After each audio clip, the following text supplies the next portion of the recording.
USFL records keep falling because no one gets in Walker's way. And Michigan's #1 son shows how to stay out of harm's way. Boston makes a wish on the falling stars, and the Breakers ride a wave of emotion. While in Denver, the new coach seems to like it just fine, thank you, here in the USFL.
The Michigan Panthers are warming to an important challenge and warning anyone who tries to stand in their way. Hey, we're going to be on the prowl today, baby.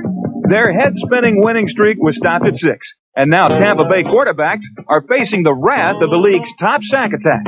Jimmy Jordan returns after 2 weeks on the sidelines, but becomes one of 3 Bandit passers to be stalked and captured by the Panthers. Determined to get the last laugh this time, Michigan fires one line after another at the seemingly offenseless Bandits. It's the Bandits who are bombing tonight, and that delights just about everyone in the Silverdome. Even when Tampa tries to surrender, Michigan's Will Coakley just won't accept the terms. And though Greg Boone's 100 yards from their goal line, the Panthers figure better safety than sorry. Tampa Bay coach Steve Spurrier shares a few of his observations, but when a Michigan kickoff is recovered by none other than the player who kicked it, Novo Biovic, well, Spurrier must feel like he's on the wrong side. Michigan quarterback Bobby Hebert is taking advantage of a new man on his side. Running back Terry Miller, who was let go by Denver and is proving to be a gold mine for the Panthers. The ex-All-American for Oklahoma State and All-Pro for the Buffalo Bills seems to be finding the form that made him a Heisman Trophy runner-up to Earl Campbell. His 2 touchdowns put the game out of reach, and Miller goes off as the Panthers' top rusher for the night. Hebert then goes looking for the game's top receiver. Tight end Mike Cobb's touchdown catch is his 4th of the season, and when John Williams reaches double figures in touchdowns, he celebrates with a double spike. It all adds up to an embarrassing 43-7 loss for Spurrier's Bandits, who despite producing some impressive numbers of their own, have now been the victim of the 2 most lopsided defeats in league history. History has a way of repeating itself when it comes to the Panthers' Anthony Carter, who in college was a record-setting performer at Michigan. The crowds in the Pontiac Silverdome are seeing a familiar face when they see the guy wearing #1. In fact, all that's changed are the colors. Against Tampa, Carter became the first USFL player to return a punt for a touchdown, going 57 yards on this third-quarter romp. He must have stirred up pleasant Michigan memories of the kid who set an NCAA record for all-purpose yardage, while 3 times returning punts and kickoffs all the way. A little bit of deja vu? Well, it's just the magic touch that makes Michigan love AC. If it's this muddy, it must be D.C., where the league's 2 losingest teams want to stop sliding. The playoffs are untouchable, but the Generals want to shake their loser's tag. And the Feds, well, they just want to appease their fans. Former Gold quarterback Jeff Napple is wearing a new jersey, but Herschel Walker is still the state-of-the-art for the Generals. On the first play from scrimmage, Walker rambles 83 yards for a big head start on a league record 194-yard day. Washington's Ray Yawk caught Herschel's act in a 1-point loss 7 weeks earlier, but a new duo is about to be heard from. On second down, here comes the blitz. They throw Napple down. He's got a man wide open. Touchdown. Mike Preedy and Napple turn out to be heartbreakers, and bleary-eyed Federal watchers cry out for relief from the seemingly endless frustration. Generals with it. Napple is back. Getting pressure from Benny Smith. Going down, and it's intercepted. Picked off by Mike Guess. The guesswork provides an answer for the always puzzling Federals, who finally get a grasp on things and look for a way to include their own protagonist in the narrative. First and 10 to 32-yard line. Taylor behind a wall of blockers. Cuts outside. He's at the 25, the 20. He'll be scoring for Washington. Touchdown, Billy Taylor. The script suddenly seems tailored for the D.C. crowd, but New Jersey coach Chuck Fairbanks hasn't heard the last of it. First and 10 from the 11, Washington. Horsey, straight front back. Looking, throwing to Quick James at the 5.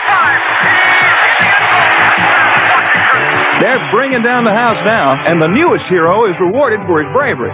But this one is far from being resolved, and the feds get some prompting from a former leading man. Next in the spotlight is Mike Harris, who receives a standing ovation for his role in giving Washington the lead.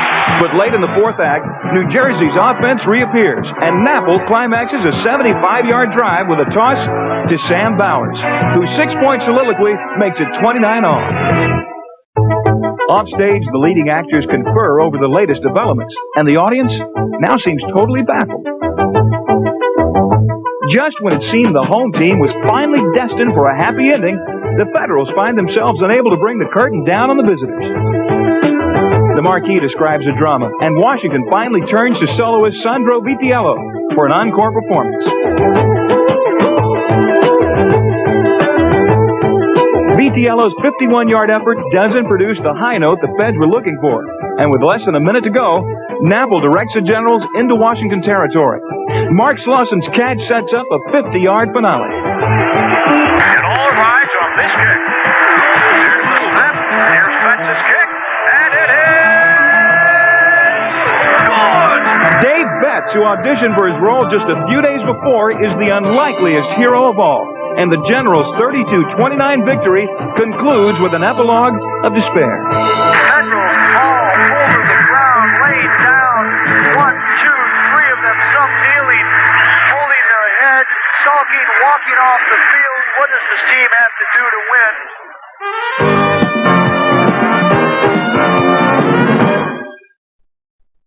Needing a win to stay afloat in the Atlantic Division race, the Boston Breakers motor home for a rematch with a team that can nose them out of the chase, Kelvin Bryant's Philadelphia Stars. Boston fans figure stopping Kelvin's the key, and the Breaker defense is swarming to the task. Bryant, who gained 110 yards the first time against Boston, is held to a season-low 47. So Chuck Fusina looks for another way to break open the champagne and finds a spirited co-conspirator in Willie Collier.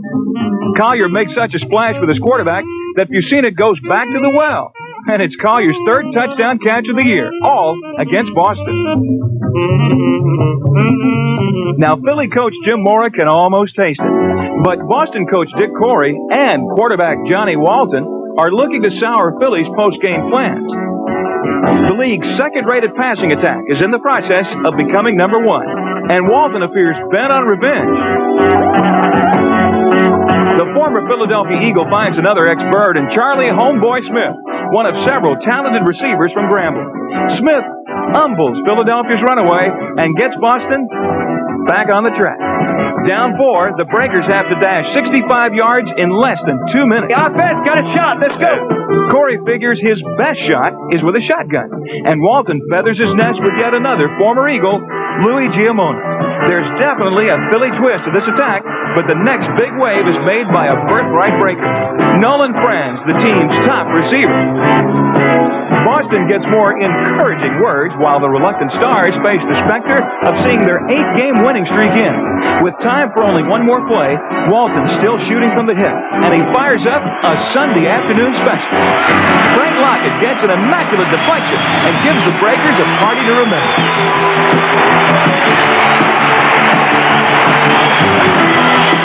It's the fourth time Boston's come down to the final play, but the first time they've won, and it's a catharsis for Breaker fans everywhere.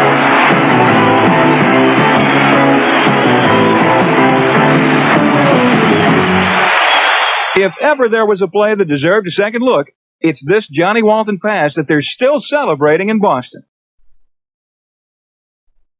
When Charlie Smith couldn't quite hang on, Frank Lockett went from innocent bystander to lucky breaker. The play gave Boston a big win and helped bring quarterback Walton even closer to Coach Corey. I love the man, and I'm sure they're beginning to love him more. I love him because I've known him and associated with him a long time. The other players, they're beginning to probably realize that, when he say things, he's just not saying it to be talking. He's saying it because it's coming from deep within. 35-year-old Johnny Walton comes from deep within the hills of North Carolina, where he was a legendary performer at tiny Elizabeth City College from 1965 through 68.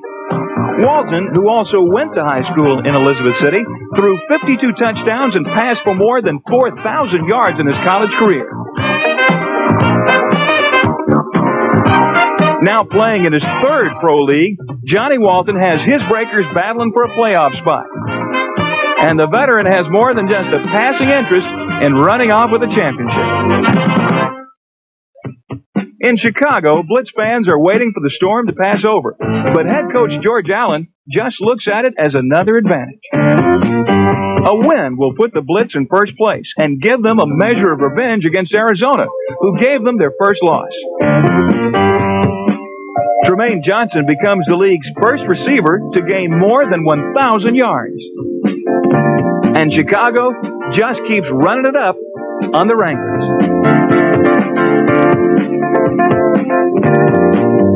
The punt return touchdown by Lenny Willis helps keep the party going strong.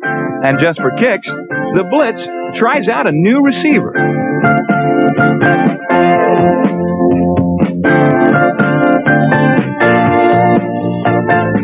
The two-pointer goes to kicker Frank Corral.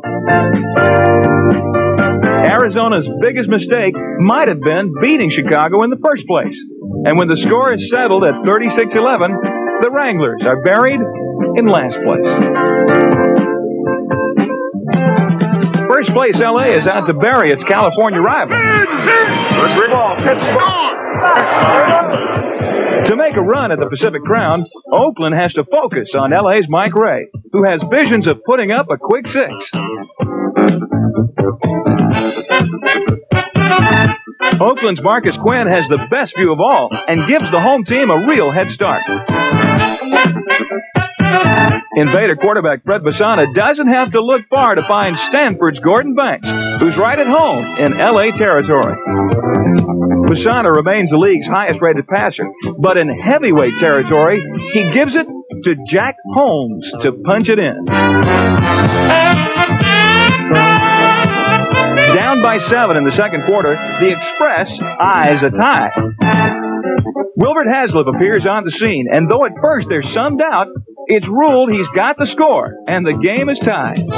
Now Ray gives way to second-half quarterback Tom Ramsey, but Hugh Campbell is seeing his game plan smothered by an aggressive Oakland defense.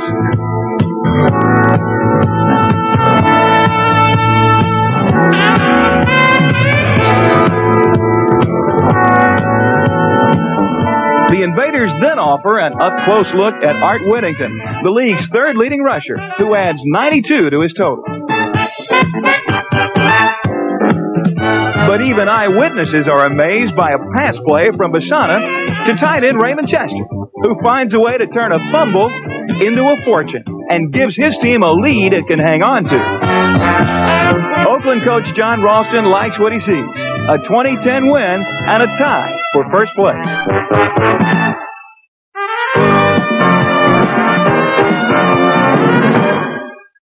And in Denver's program is head coach Craig Morton. Greetings.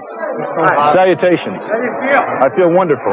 Quarterback Fred Mortensen is assigned the task of maintaining his new boss's good humor, while Morton is determined to show his boss, Denver owner Ron Blanding, that he's the man to end the gold skid. We're all proud guys that we don't like what's happening around here, in this city, on this team. And enough's enough. You guys get together and go out there and beat them. Let's go. Let's go.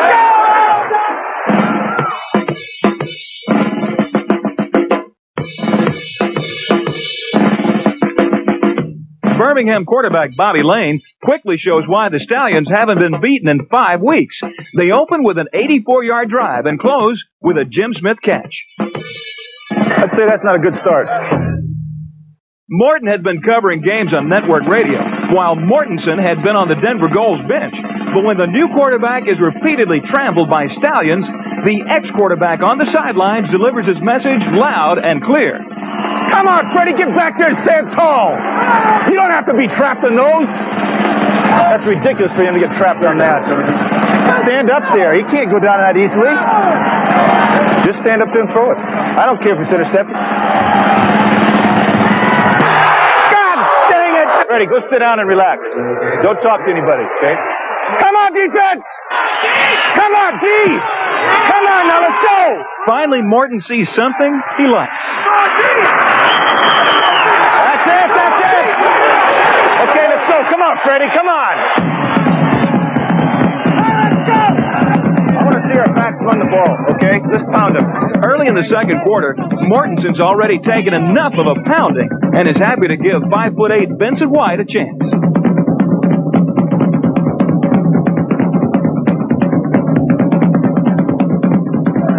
Way to go, big man. You were off and gone.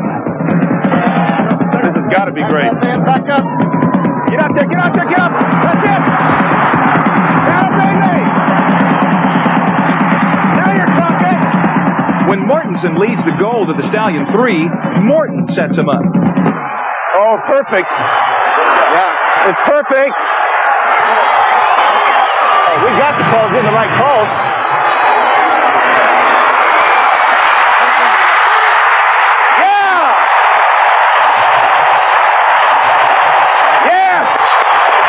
With the score 7-up, Morton now wants to pour it on.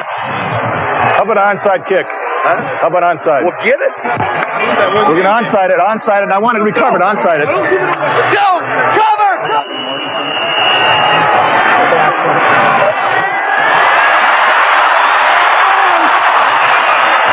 Damn it!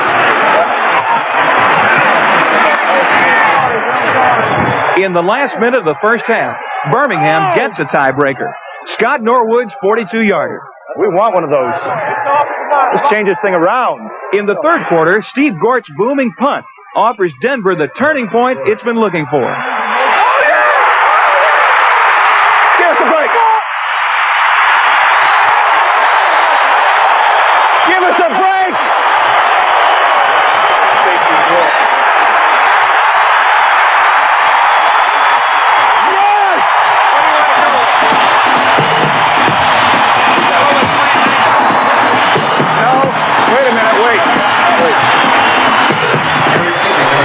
What do we got? 3rd and 4. They're coming in with the big guys. That's 7-1. How about be quick? You want to go 7 up? You go. Let's go.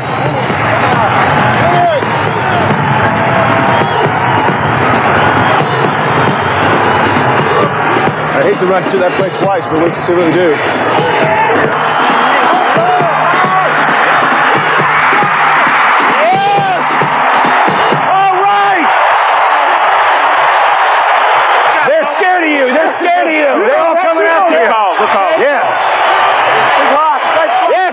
Baby, nice going. That's it. Yeah, good one. Nice, coach. Way to go.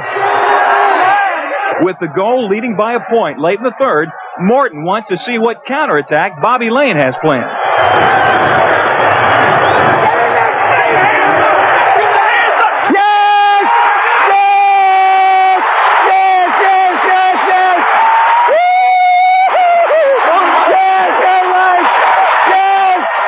David Dumars increases the goal lead to 8. All right!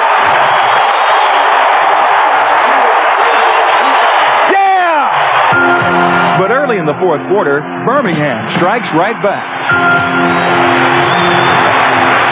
Darrell Mason chips away at the goal lead, but Morton is already thinking ahead. They're going to go for 2. Wait a minute, they're going for 2.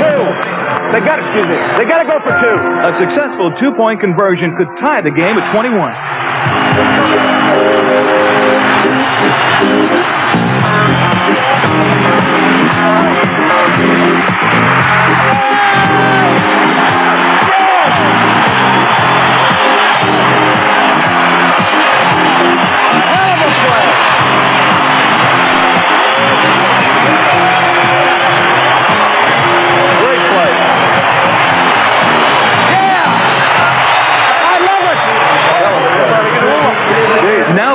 just needs to keep possession as the clock winds down. Here's the big play right here. Flat 118-10. H-flat go. It's 3rd and 1. Coach Morton and quarterback Mortensen are on the spot.